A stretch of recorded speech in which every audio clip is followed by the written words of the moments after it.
नमस्कार स्टूडेंट्स, कैसे हो आप सभी। उम्मीद करते हैं आप सभी ठीक होंगे। तो स्टूडेंट्स, आज की क्लास में हम लोग करेंगे दीर्घ उत्तरीय प्रश्न, जो कि पेपर में 20 नंबर का पूछा जाएगा। ठीक है, इसमें जो सवाल बताऊंगा उसमें 90% क्वेश्चन जो है आपको एग्जाम में आने की संभावना रहता है। तो इस वीडियो को पूरा देखिएगा। लॉन्ग क्वेश्चन का सॉल्यूशन मैं आपको आज से करवा रहा हूँ। ठीक है, 5 वीडियो इसका मात्र दूंगा और उसी 5 वीडियो में आपको सारे क्वेश्चन टकरा जाएंगे बच्चों। ठीक है, तो शुरू करते हैं। पहले इसका थंबनेल जो है उसको देख लेते हैं बच्चों। तो यहाँ पर जो थंबनेल है, क्या कहता है थंबनेल? बिहार बोर्ड परीक्षा 2026। अगर आप बिहार बोर्ड मैट्रिक परीक्षा 2026 की तैयारी कर रहे हैं तो चैनल को सब्सक्राइब कर लीजिए, ताकि नया वीडियो का नोटिफिकेशन आपको मिल जाए। ठीक है, दीर्घ उत्तरीय प्रश्न है, एग्जाम में यही सवाल आएगा, पक्का आएगा। डे 1 है, 20 मार्क्स पक्के कर लो। ठीक है, तो यहाँ पर सबसे पहला सवाल यहाँ पर देखते हैं बच्चों। तो ये रहा सबसे पहला सवाल। देखिए, ग्राफीय विधि से जो सवाल है एग्जाम में पूछता है। एक सवाल ये रहेगा ही रहेगा। ठीक है, वही इसमें रकम चेंज हो सकता है, लेकिन सवाल इसी तरह का रहेगा। तो कैसे आपको सॉल्व करना है, कैसे ग्राफ बनाना है, सारा कुछ इसमें मैं आपको बताता हूँ। ठीक है, तो सवाल है ये, समीकरण युग्म है 2x + 3y = 17 और 3x - 2y = 6 का ग्राफ खींचे और हल करे। ठीक है, तो कैसे इसको सॉल्व करते हैं बच्चों? सबसे पहले यहाँ पे आपको लिखना होगा प्रश्न से। ठीक है, ऐसे आपको लिखना है पेपर में। यहाँ लिखूंगा प्रश्न से दिया हुआ रैखिक समीकरण युग्म है। ठीक है, दिया हुआ रैखिक समीकरण, ठीक है, दिया हुआ रैखिक समीकरण युग्म है, दिया हुआ रैखिक समीकरण युग्म है। इस तरह से लिखूंगा बच्चों।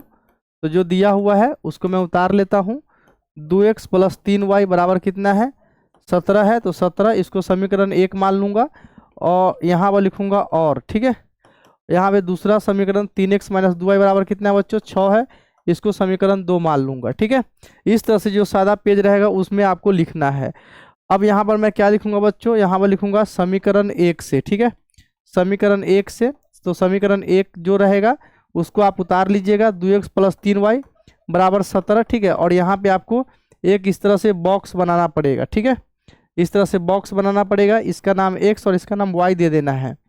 यहाँ पर लिखना है दूसरा बात लिखना है समीकरण 2 से। ठीक है, समीकरण 2 से समीकरण जो 2 है उसको उतार लूंगा। 3x - 2y बराबर कितना बच्चों? 6 है। तो यहाँ पर इसका भी बॉक्स इस तरह से बना दूंगा। ठीक है, इस तरह से आपको बना देना है। इसका नाम x और इसका नाम y दूंगा। ठीक है, अब क्या करना है बच्चों? तो अब x का ऐसा मान लूंगा जिससे y जो है भिन्न में ना आए। भिन्न में इसलिए ना आए क्योंकि सॉल्व करने में आसानी होगा। वैसे भिन्न में आ जाएगा तो भी सॉल्व हो जाएगा, लेकिन यहाँ पे ऐसा मान लेना है जिससे कि y का वैल्यू भिन्न में ना आए, या y का ऐसा मान जिससे x का वैल्यू भिन्न में ना आए। तो चलिए मैं लेता हूँ, यहाँ पे इस समीकरण को उतारता हूँ। यहाँ पे इस चीज़ को रफ करना है, रफ में करना है इस चीज़ को। ठीक है, तो यहाँ पर बच्चों जो भी है, सबसे पहला है जो 2x + 3y बराबर 17 है ना। 2x + 3y बराबर क्या है? 17 है। 17। अब यहाँ पे सबसे पहले y का वैल्यू मैं कितना ले लूँ? y का वैल्यू 1 लेता हूँ। चाहे x का वैल्यू कितना लेता हूँ? x का वैल्यू 1 लेता हूँ। तो 1 लेता हूँ तो कितना आएगा? 2 × 1 + 3y बराबर हमारे पास 17 आएगा। ठीक है, अब यहाँ पे 3y बराबर 17, ये इधर +2 इधर आएगा -2। 17 में से जो है 2 जाएगा तो 15/3, यहाँ पे 3 × 5 = 15 होगा, है ना। यानी x का वैल्यू 1 है तो y का वैल्यू कितना बच्चों? 5 है। यानी x का वैल्यू 1 तो y का वैल्यू हमारे पास 5 आ गया। ठीक है, अब यहाँ पर x का कोई और मान लेता हूँ जिससे कि y जो है भिन्न में ना आए।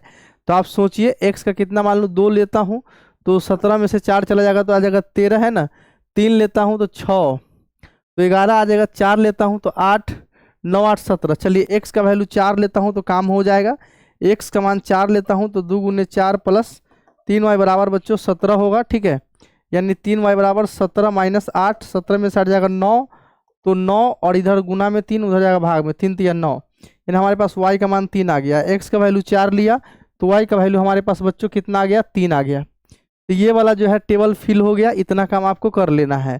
दूसरा टेबल को फिल करते हैं। अब यहाँ पे फिर से इसका रफ करूँगा, तो इसके लिए मैं फिर से इसको इरेज करता हूँ। ठीक है, आप ये सारा काम आपको रफ में करना है। ठीक है, बैक साइड में पेज में लिख देना है रफ, और वहाँ पे इसको करना है।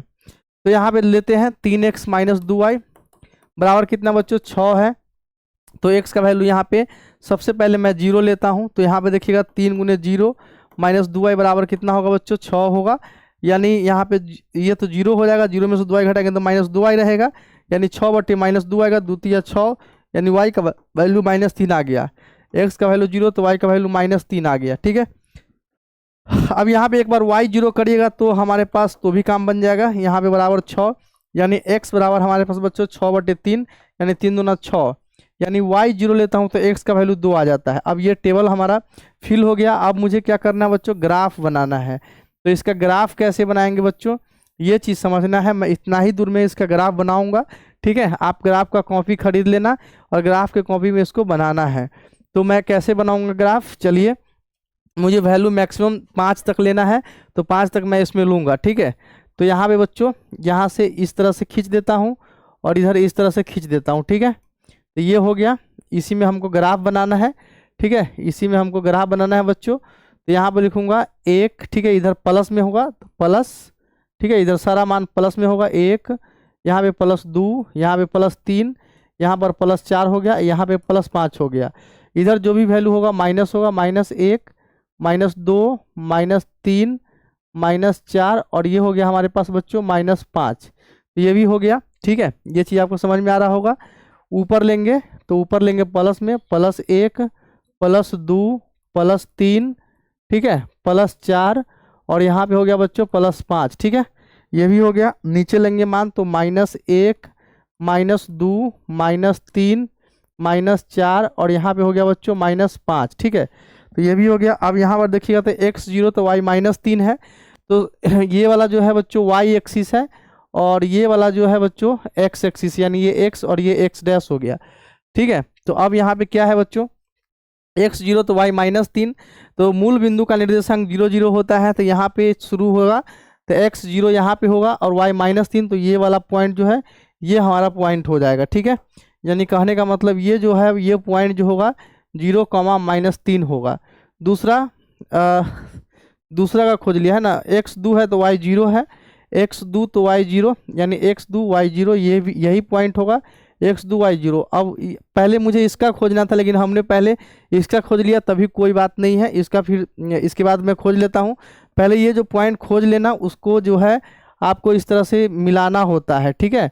इस तरह से बच्चों मिलाना होता है, और इस पे आपको समीकरण भी लिख देना है, जिस समीकरण का ये रेखा है। x 3x - 2 बराबर कितना हो गया, 6 हो गया। अब इसका खोजता हूँ, x 1 तो y 5 है, यानी x 1 तो y 5, यानी ये हमारा पॉइंट जो है बच्चों होगा 1,5, ठीक है। दूसरा पॉइंट है x 4 तो y 3, आप यहाँ पर देख सकते हैं, x 4 तो y 3, x 4 तो y 3, ये वाला पॉइंट हमारे पास हो जाएगा x 4 तो y 3, यानी ये वाला पॉइंट हमारे पास मान के चलिए होगा, ठीक है, x 4 तो y 3। तो इस तरह से हम तो अनुमान से यहाँ पे बनाए इस चीज़ को। आपको क्या करना है बच्चों, आपको क्या करना है, आपको अपने ग्राफ की कॉपी में इस तरह से बनाना है, ठीक है। अब यहाँ पे बच्चों मिल गया, ठीक है, ये मिल गया। अब यहाँ पर ये जो है यहाँ से इधर मिलाऊंगा, ठीक है। x 4 तो y कितना था बच्चों, 3 था, x 4 तो y 3, यानी ये थोड़ा सा नज़दीक आता है, ठीक है, ये नीचे आता है ये पॉइंट, ठीक है। तो चलिए इसको मिला दिया, यहाँ से जो कटा है यानी ये यहाँ पे आएगा और ये यहाँ पे आएगा बच्चों, ठीक है। यानी नीचे का वैल्यू देखिएगा तो ये कितना है, x का वैल्यू 4 है, तो यहाँ पर लिखूंगा अतः x बराबर 4, और y जो है बच्चों यहाँ पे यहाँ मिल रहा है तो y बराबर 3 होगा। और ये जो समीकरण था 2x + 3y बराबर 17, तो ये भी इस पर लिखना होता है, 2x + 3y बराबर 17, ठीक है। ये भी इसके ऊपर लिख देना है। तो यही हमारा जो बच्चों है सॉल्यूशन हो गया, और इसी को बोलते हैं ग्राफीय विधि। ग्राफीय विधि से इसी तरह से सॉल्व करते हैं, ठीक है। ये 5 नंबर के सवाल आपको पेपर में पूछेंगे, तो आप सॉल्व कर लेना इस तरह से। आगे बढ़ते हैं, अगला सवाल देखते हैं, जो कि हाइट एंड डिस्टेंस का सवाल है बच्चों। ये देखना, एक 80 मीटर चौड़ी सड़क के दोनों ओर आमने सामने समान लंबाई वाले 2 खंभे लगे हुए हैं, ओके। इन दोनों खंभों के बीच सड़क के एक बिंदु से खंभे के शिखर के उन्नयन कोण 60 डिग्री और 30 डिग्री है। खंभों की ऊंचाई और खंभों से बिंदु की दूरी ज्ञात कीजिए। बहुत आसान सवाल है बच्चों, कैसे करेंगे, तो यहाँ पर एक 2 बिंदु ले लेता हूँ जो एक दूसरे से कितना दूरी पे है बच्चों, 80 मीटर की दूरी पर है, तो 80 m लिख देता हूँ। और यहाँ पर एगो खंभा यहाँ पर है और एगो खंभा यहाँ पे है, लेकिन खंभा का जो लंबाई है दोनों बच्चों बराबर है, ठीक है। और इसी जमीन पे एक बिंदु अलग सा कोई बिंदु है, यहाँ पे ये एक बिंदु है जिससे इसका उन्नयन कोण, शिखर का उन्नयन कोण दिया हुआ है, ठीक है।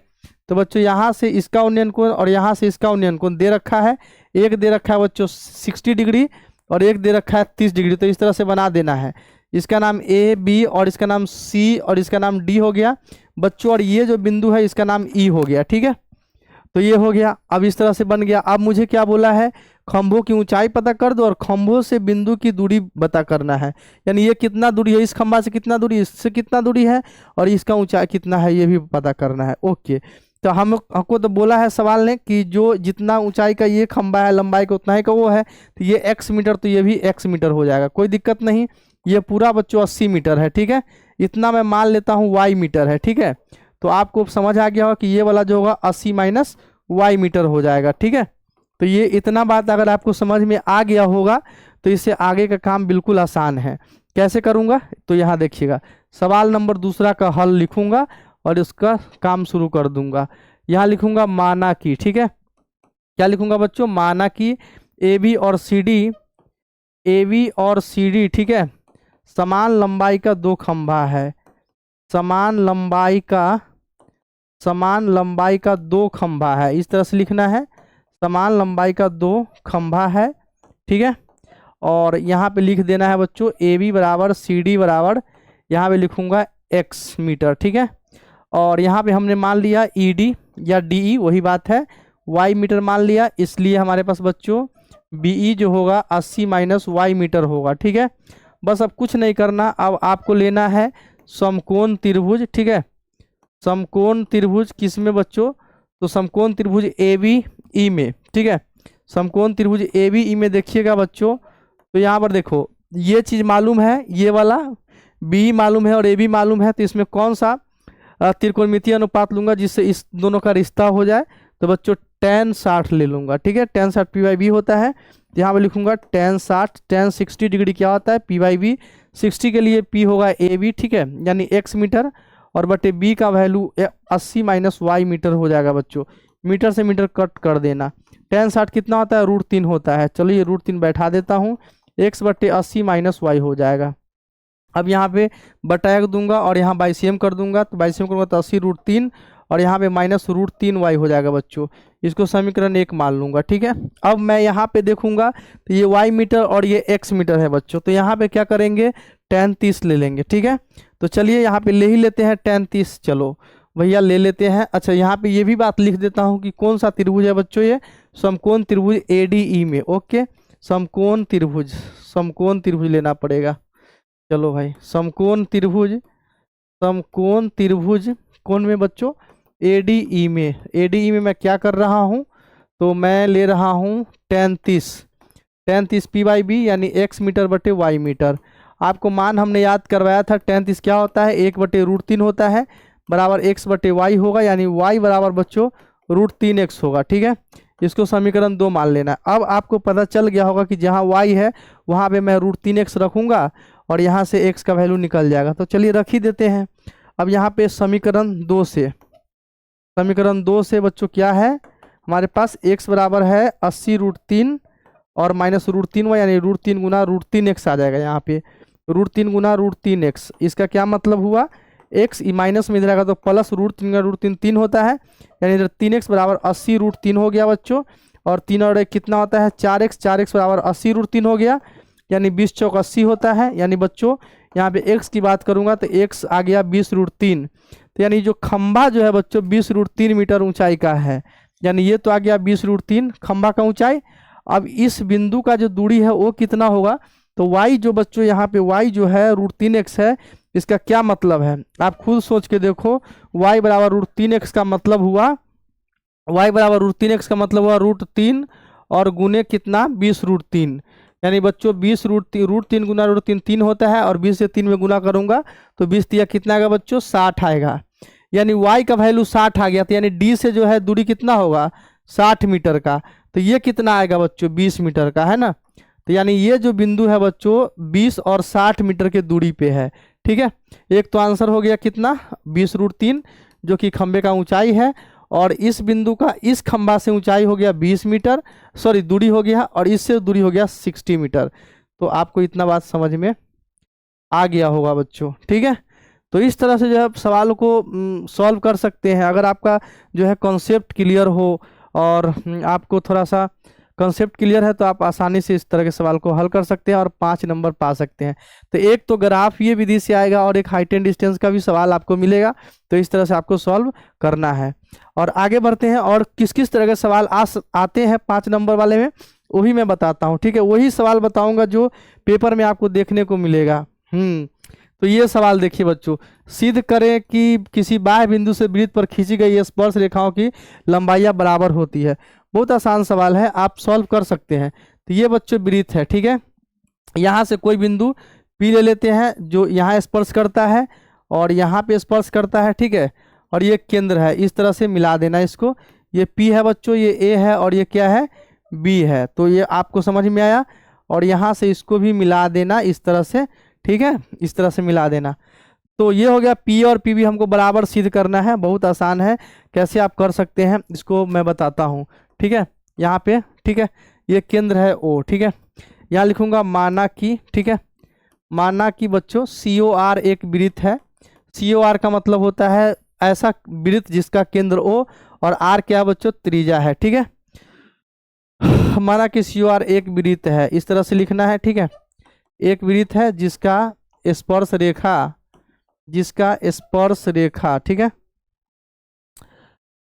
ठीक है, स्पर्श रेखा जो है बच्चों, स्पर्श रेखा PA और PB है, PA और PB है, इस तरह से लिख सकते हैं, ठीक है। अब इसलिए यहाँ पे क्या लिखना है, सिद्ध करना है। क्या सिद्ध करना है भाई, सिद्ध करना है, सिद्ध क्या करना है बच्चों, तो यहाँ पे PA बराबर PB सिद्ध करना है, ठीक है। PA बराबर PB, यहाँ पर लिखूंगा प्रमाण, ठीक है। लिखिएगा समकोण त्रिभुज, ऐसे सीधे लिखता हूँ, त्रिभुज PAO तथा त्रिभुज PBO में, PAO तथा PBO में, ठीक है। देखिएगा ये कोण 90 डिग्री और ये भी कोण 90 डिग्री, तो क्या होगा बच्चों, तो यहाँ पे लिखूंगा कोण A बराबर कोण B और ये दोनों क्या है बच्चों, 90 डिग्री है। अब यहाँ देखिएगा तो OA बराबर OB है, OA बराबर OB भी है, ठीक है। तो ये भी हो गया बराबर। और यहाँ पर देखिएगा तो PO जो है इस दोनों में है, तो PO बराबर PO भी होगा, यानी OP बराबर OP दोनों में है, इसलिए ये दोनों बराबर आएगा क्योंकि उभयनिष्ठ है, ठीक है, क्योंकि उभयनिष्ठ है, ठीक है। और जिस त्रिभुज में राइट एंगल वाला कोण बराबर हो, ये लंब वाला भुजा भी बराबर हो और ये हाइपोटेनस भी बराबर हो, तो यहाँ पर इसको बोलते हैं राइट हाइपोटेनस साइड, ठीक है। RHS सर्वांग समता से, RHS सर्वांग समता से ये क्या हो जाता है बच्चों, ये त्रिभुज सर्वांगसम हो गया, त्रिभुज PAO, ठीक है, सर्वांगसम हो गया त्रिभुज PBO के। और सर्वांगसम त्रिभुज का जो भुजा होता है बराबर होता है, इसलिए PA बराबर PB हो जाएगा। ये प्रूव्ड हो गया। तो ये बहुत आसान सवाल है बच्चों, कॉन्सेप्ट मेरा क्लियर था, हम आसानी से इसको सॉल्व कर लिए और इसी तरीके से आपको भी सॉल्व करना है। ओके, अगला सवाल देखते हैं, ठीक है। ये सारे सवाल जो है लॉन्ग क्वेश्चन है, दीर्घ उत्तरीय प्रश्न है, उसमें आपको आएगा बच्चों, ठीक है। तो अगला सवाल है बच्चों, ये रहा अगला सवाल। एक रेलगाड़ी एक समान चाल से 360 किलोमीटर की दूरी तय करती है। ओके, 360 किलोमीटर की दूरी एक रेलगाड़ी तय करती है समान चाल से। यदि यदि चाल, यहाँ पे एक नहीं हुआ, यदि चाल 5 किलोमीटर प्रति घंटा अधिक होती तो वह उसी यात्रा में 1 घंटा कम समय लेती। रेलगाड़ी की चाल ज्ञात करे, ठीक है। तो यहाँ पे तो बच्चों रेलगाड़ी की चाल पता नहीं है, तो चलो मैं लिख देता हूँ, यहाँ पर लिखूंगा माना कि, ठीक है, मान लेता हूँ, ठीक है, माना कि रेलगाड़ी की चाल, ठीक है, रेलगाड़ी की चाल क्या मानूंगा बच्चों, रेलगाड़ी की चाल मान लेता हूँ x किलोमीटर प्रति घंटा, यानी 1 घंटा में रेलगाड़ी कितना दूर जाएगा, x किलोमीटर, ठीक है, इतना मान लिया। ओके, इसलिए बच्चों समय क्या होगा, क्योंकि रेलगाड़ी को जाना कितना दूर पर 360 किलोमीटर की दूरी तय करता है, तो समय हमारे पास दूरी बट्टे क्या आता है, चाल आता है, तो यहाँ पे ये इतना आवर हो गया, ठीक है। यहाँ पर लिखूंगा बच्चों प्रश्नानुसार, प्रश्न कहता है क्या बच्चों, कहता है यदि इसका जो चाल है 5 किलोमीटर अधिक होती तो वह उसी यात्रा में 1 घंटा कम समय लेती, यानी कि 360 बट्टे x नहीं x + 5 होती, तो जो पहले का समय है 360 बट्टे x उसमें से 1 घंटा कम समय लेती। यानी ये सवाल कहने का इसका मतलब है। अब मुझे कुछ नहीं करना, यहाँ पे करना ये है कि 360 बटे x प्लस 5 है ना, तो x प्लस 5 और ये प्लस 360 इधर आएगा तो माइनस 360 बटे x करके बराबर -1 कर देना है। नीचे नीचे का बच्चों यहाँ पे एलसीएम निकल जाएगा, तो यहाँ पर आएगा x प्लस 5 और इंटू में x प्लस 5 से कट होगा 360x होगा और माइनस 360 इंटू में x प्लस 5 होगा बराबर हमारे पास -1 रहेगा।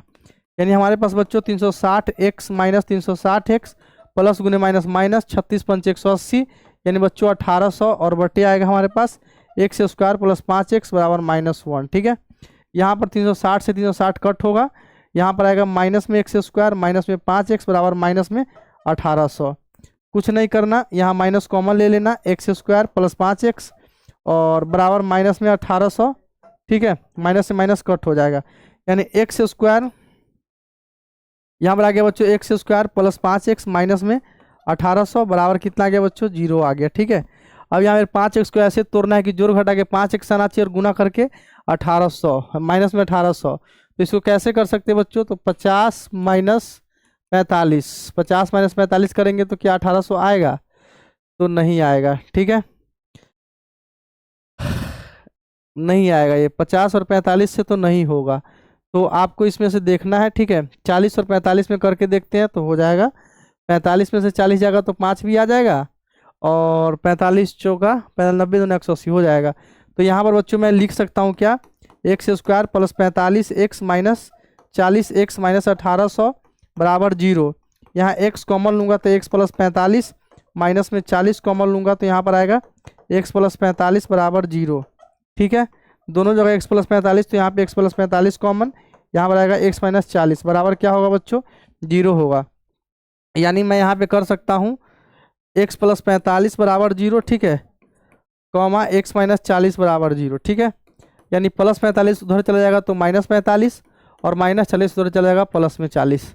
यानी बच्चों माइनस में तो इसका चाल हो नहीं सकता, इसलिए प्लस में होगा। यानी कि रेलगाड़ी का जो असली चाल है बच्चों 40 किलोमीटर प्रति घंटा होगा। ठीक है, असली चाल 40 किलोमीटर प्रति आवर प्रति घंटा हो जाएगा। ठीक है, तो अतः रेलगाड़ी की चाल जो है 40 किलोमीटर प्रति घंटा लिख दूंगा। ठीक है, समझ में आया होगा। इस तरह से आप सवाल को सॉल्व कर सकते हैं। आगे बढ़ते हैं बच्चों, अगला सवाल देखते हैं। देखिए कितना जो है सवाल कठिन है, पर यहाँ पर आप देखने के बाद आपको बिल्कुल आसान लगेगा, चुटकी का सवाल आपको लगेगा, है ना। अगला सवाल देखते हैं। अब यहाँ देखिए ये सवाल जो है बिल्कुल आसान है, बिल्कुल चुटकी का सवाल है। कैसे करेंगे, सवाल नंबर 5 यहाँ सिद्ध करना है। यहाँ लिखूंगा LHS बराबर साइन ए, ठीक है, sine a okay plus cosec a का होल स्क्वायर। जो सवाल है उसको उतार लेना है पहले, कॉस ए प्लस सेक ए का होल स्क्वायर। बस अब क्या करना है बच्चों, यहाँ पे a प्लस बी के होल स्क्वायर क्या होता है a स्क्वायर, ठीक है, प्लस बी स्क्वायर ओके कर दिया, बी स्क्वायर प्लस 2ab यानी 2 गुने साइन ए, ठीक है, साइन ए और इंटू में क्या आ गया बच्चों कॉसेक ए आ गया, प्लस यहाँ भी a प्लस बी के होल स्क्वायर तो a स्क्वायर, ठीक है, प्लस में बी स्क्वायर, ठीक है, प्लस में 2ab यानी 2 कॉस ए इंटू में सेक ए। इतना तो आपको पता होगा ही बच्चों।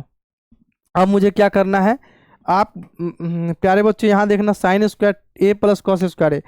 आपको फार्मूला हमने बताया था sine square theta plus cos square theta कितना होता है, तो 1 होता है। यानी कि मैं यहाँ पे 1 लिख सकता हूँ। यहाँ 2 sine a into cosec a यानी 2 होगा, क्योंकि sine theta into cosec theta 1 होता है। 2 को 1 में गुना करूंगा तो 2 ही आएगा। यहाँ भी cos theta into sec theta 1 होता है, 2 को 1 में गुना करूंगा तो 2 ही होगा, तो यहाँ पे 2 आ गया। अब यहाँ पे बच गया कॉसेक स्क्वायर ए। कॉसेक स्क्वायर ए को लिख सकता हूँ 1 प्लस कॉट स्क्वायर ए, और यहाँ पे सेक स्क्वायर ए को लिख सकता हूँ 1 प्लस टेन स्क्वायर ए। बच्चों ये सारा फार्मूला होता है। यहाँ पे मैं तीनों फार्मूला लिख देता हूँ, सारे फार्मूला लिख देता हूँ जो यूज हो रहा है। साइन ए गुना कॉसेक ए क्या होगा बच्चों, साइन ए गुना कॉसेक ए 1 होता है। कॉस ए इंटू सेक ए क्या होता है प्यारे बच्चों, तो कॉस ए इंटू सेक ए भी 1 होता है। साइन स्क्वायर ए प्लस कॉस स्क्वायर ए क्या होगा बच्चों, तो साइन स्क्वायर ए प्लस कॉस स्क्वायर ए 1 होता है। उसके बाद सेक स्क्वायर ए माइनस टेन स्क्वायर ए क्या होता है बच्चों, ये भी 1 होता है। और कॉसेक स्क्वायर ए और माइनस कॉट स्क्वायर ए क्या होता है बच्चों, तो ये भी 1 होता है। साइन स्क्वायर ए प्लस कॉस स्क्वायर ए क्या होता है, ये भी 1 होता है। ये सारा फार्मूला इसमें यूज हुआ है। साइन स्क्वायर ए प्लस कॉस स्क्वायर 1 होता है। साइन इंटू कॉसेक ए 1 होता है, इसलिए 2 में 1 से गुना हुआ तो 2 हो गया। उसी तरह से कॉस इंटू सेक ए एक होता है, यानी 2 में 1 से गुना हुआ तो 2 हो गया। और यहाँ पे ये हो गया। कोसेक स्क्वायर ए बराबर लिख सकते हैं, माइनस इधर आएगा तो प्लस 1 प्लस कॉट स्क्वायर ए, और यहाँ पे सेक स्क्वायर ए बराबर 1 प्लस टेन स्क्वायर ए। अब यहाँ पर जोड़िएगा सारा को, तो 2 2 4 1 5 1 6 1 7, यानी 7 प्लस हमारे पास, इसको सजा के लिख देंगे टेन स्क्वायर ए प्लस कॉट स्क्वायर ए। और यही हमें साबित करना था बच्चों, ठीक है, यही हमारा RHS है, ठीक है। इसलिए मैं लिखूंगा, इसलिए LHS बराबर, ठीक है, LHS बराबर बच्चों RHS, और यहाँ पे प्रूव्ड लिख दूंगा। इस तरह से साबित आप कर सकते हैं, ठीक है। कितना आसान है और आपको समझ में भी आया होगा। इस तरह से आप सॉल्व कर सकते हैं। ये सारा फार्मूला आपको याद होना चाहिए बच्चों, ठीक है, समझ में आया होगा। आगे बढ़ते हैं, अगला सवाल देखते हैं बच्चों। अगला सवाल यहाँ पर आप देखिएगा, 6 मीटर चौड़ी 1.5 मीटर गहरी एक नहर में पानी 10 किलोमीटर प्रति घंटा की चाल से बच्चों बह रहा है। 30 मिनट में यह नहर कितने क्षेत्रफल की सिंचाई कर पाएगी, जबकि सिंचाई के लिए 8 सेंटीमीटर गहरे पानी की आवश्यकता होती है, ठीक है। सिंचाई के लिए इसको 8 सेंटीमीटर गहरे पानी की आवश्यकता है, और 30 मिनट में कितना सिंचाई कर पाएगी, कितना क्षेत्रफल, ये हमें बताना है। तो आपको ये पता होना चाहिए कि इतना 6 मीटर चौड़ी है और 1.5 मीटर गहरी एक नहर है, जिसमें 10 किलोमीटर प्रति घंटा की चाल से चल रही है। तो बच्चों ये जो 30 मिनट में है, ये 30 मिनट में कितना दूरी ये पानी चली जाएगी, ठीक है। और उस नहर का पूरा आयतन निकालूंगा, और इस खेत में जो पटेगा उसका आयतन भी निकालूंगा। दोनों को बराबर करूंगा, क्योंकि पानी तो वही है, जितना इधर इस नहर में पानी होगा उतना ही उस खेत में भी पानी होगा। दोनों को बराबर करके एरिया निकाल लूंगा। क्या मैं बोलना चाह रहा हूँ यहाँ पर आप देख सकते हैं। यहाँ पर क्या है बच्चों, तो यहाँ पे लिखूंगा प्रश्न से, ठीक है। क्या लिखूंगा बच्चों, प्रश्न से लिखूंगा नहर की, ठीक है, नहर की चौड़ाई क्या है बच्चों। तो यहाँ पे नहर की चौड़ाई जो है दे रखा है, नहर की चौड़ाई 6 मीटर, ठीक है। और यहाँ पे गहराई दे रखा है, गहराई कितना है, चौड़ाई यानी B, गहराई यानी H दिया है 1.5 मीटर। अब यहाँ पे 1 घंटा में कितना दूर जाता है बच्चों, 1 घंटा में 10 किलोमीटर, ठीक है। तो इसको मैं निकालूंगा 30 मिनट में, तो यानी 1 घंटा का मतलब 60 मिनट हो गया। 60 मिनट में कितना मीटर में इसको निकालूंगा, तो हमारे पास 10 गुना 1000 आएगा। तो 30 मिनट में कितना होगा बच्चों, 30 मिनट का मतलब इसको आधा करना है, ठीक है। तो यानी यहाँ पे आधा करूँगा तो 5 आएगा, यानी 5000 मीटर आ जाएगा, ठीक है। तो यानी ये वाला जो आया है बच्चों, हमारे पास लंबाई आ गया नहर का, ठीक है। यहाँ यानी कि ये L का काम करेगा, L हमारे पास आ गया 5000 मीटर, ठीक है। अब यहाँ पे उस खेत का जो देखिएगा, तो खेत जो है, जबकि सिंचाई के लिए 8 सेंटीमीटर गहरे पानी की आवश्यकता, खेत का जो ऊंचाई है दिया है 8 सेंटीमीटर, ठीक है। तो यहाँ पर लिखूंगा नहर का आयतन बराबर क्या होगा बच्चों, नहर का आयतन बराबर, ठीक है, बराबर क्या होगा बच्चों, क्षेत्रफल है ना, जिसको जहाँ पे सिंचाई करना है, क्षेत्रफल गुना हमारे पास आएगा ये गहराई, ठीक है। क्षेत्रफल गुना गहराई होगा, यानी हमारे पास नहर का आयतन क्या होगा, LBH, यानी 6 गुना 1.5 गुना 5000, 6 गुना 1.5 गुना 5000 हो जाएगा। और बराबर होगा हमारे पास बच्चों क्षेत्रफल गुना गहराई कितना है, यहाँ पे 8 सेंटीमीटर। और 100 सेंटीमीटर को बच्चों कितना बोलते हैं, 100 सेंटीमीटर को बोलते हैं 1 मीटर, यानी 1 सेंटीमीटर बराबर होगा हमारे पास 1/100, यानी 8 यहाँ पे 100 लिखूंगा मीटर में लिखने के लिए, ठीक है। तो 8/100। अब यहाँ पे क्या होगा, यहाँ पे 100 से यहाँ पे गुना होगा, ठीक है। यहाँ दशमलव रहेगा तो नीचे 10 हो जाएगा। यहाँ पर 1 0 से 1 0 तो यहाँ पे उड़ जाएगा, ठीक है। यहाँ पे कट कर देना, 4 दूना 8, यहाँ पे आ जाएगा 3 दूना 6, ठीक है। 4 से और कट कर सकते हैं क्या, तो 4 से यहाँ पे कट कर सकते हैं, 4 से ये कट होगा, यहाँ पर 500 कट होगा, 4 से कट करके देखते हैं। 4 का 4, 1 0, 4 दूना 8, 2 0, 4 5 125 हो गया।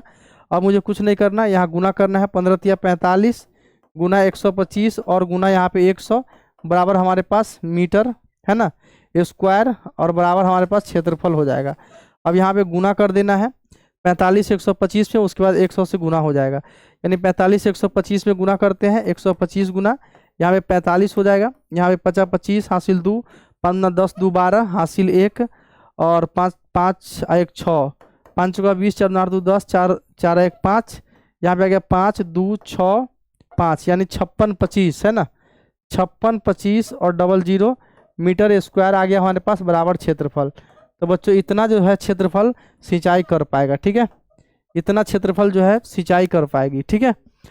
इस नहर के पानी से इतना मीटर स्क्वायर एरिया जो है सिंचाई हो पाएगा। ये भी सवाल आपको समझ में आया होगा।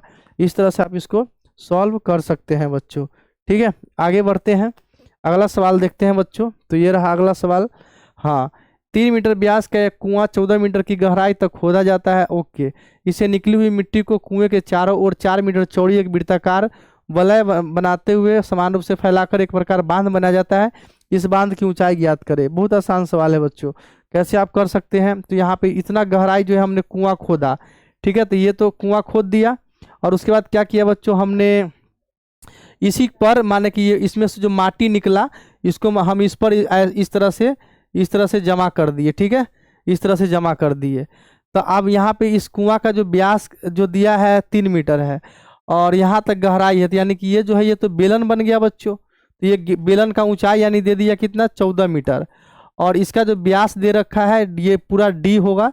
डी हमारे पास 3 मीटर, यानी आर का बात कीजिएगा तो आर कितना होगा बच्चों। इसको मैं ना इसको थोड़ा सा इरेज करता हूँ और इसको सही से करता हूँ, यहाँ देखना। तो ये हो गया, ठीक है, ये हो गया। अब यहाँ पर इस तरह से बनाया गया है, यानी कि इस पे खूब माटी रख देंगे, ठीक है। तो ये वलय बन गया, तो ये हो गया, ठीक है। अब यहाँ इसमें का जो माटी निकला इस पे जमा हो गया, तो इसमें का जो आयतन निकालूंगा वो और इस माटी का जो निकालूंगा वो दोनों बराबर होगा, ठीक है।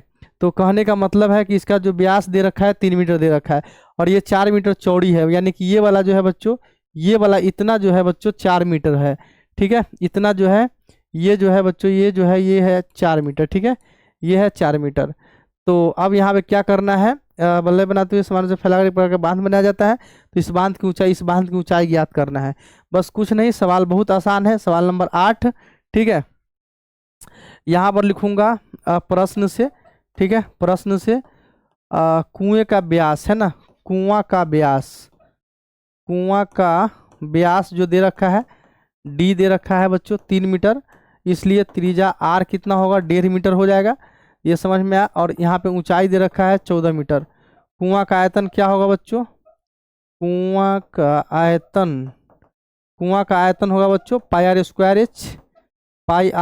एच, यानी पाई आर का वैल्यू 1.5 के स्क्वायर है ना, और गुना एच कितना है बच्चों, तो यहाँ पे 14। ये चीज़ इतना करके आपको छोड़ देना है। इस कुआं का आयतन जो होगा वही इस यहाँ पे जो मिट्टी है वो उसका आयतन होगा।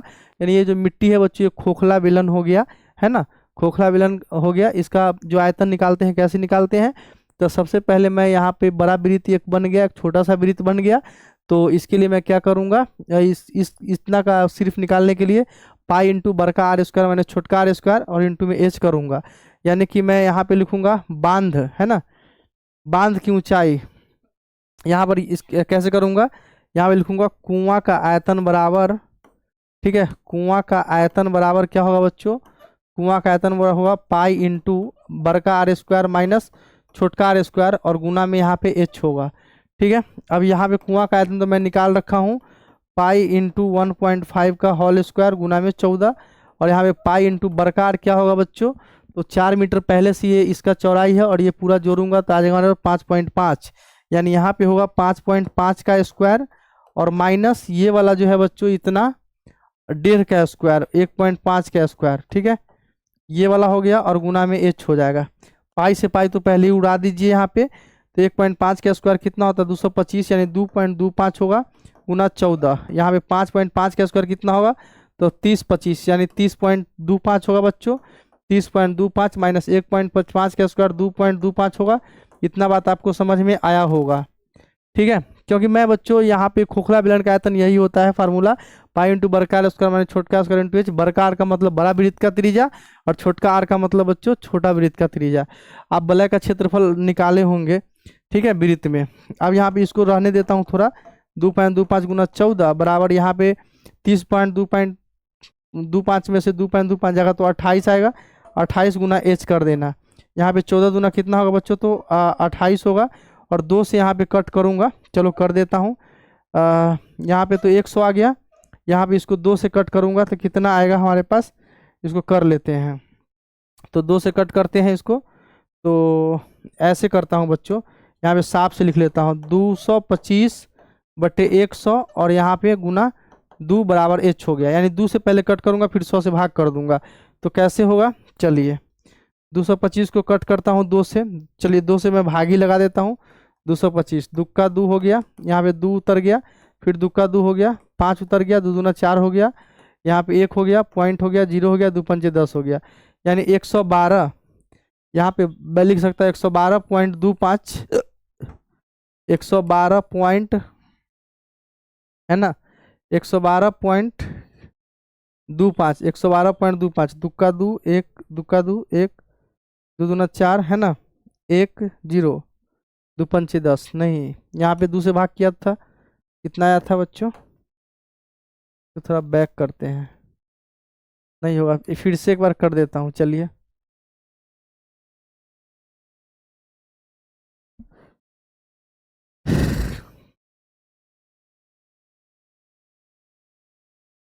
112 पॉइंट यहाँ पे 5 आएगा, ठीक है।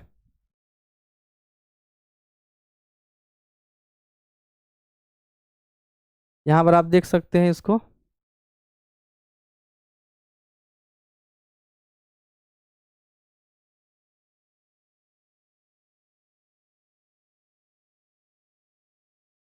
यहाँ पर देखना बच्चों, 1 हो गया, 1 हो गया, 5 हो गया, 2 दूना 4 हो गया, 1 हो गया, पॉइंट हो गया, 0 हो गया, 2 पंजे 10, 112 पॉइंट यानी कि 5 आएगा बच्चों, ठीक है।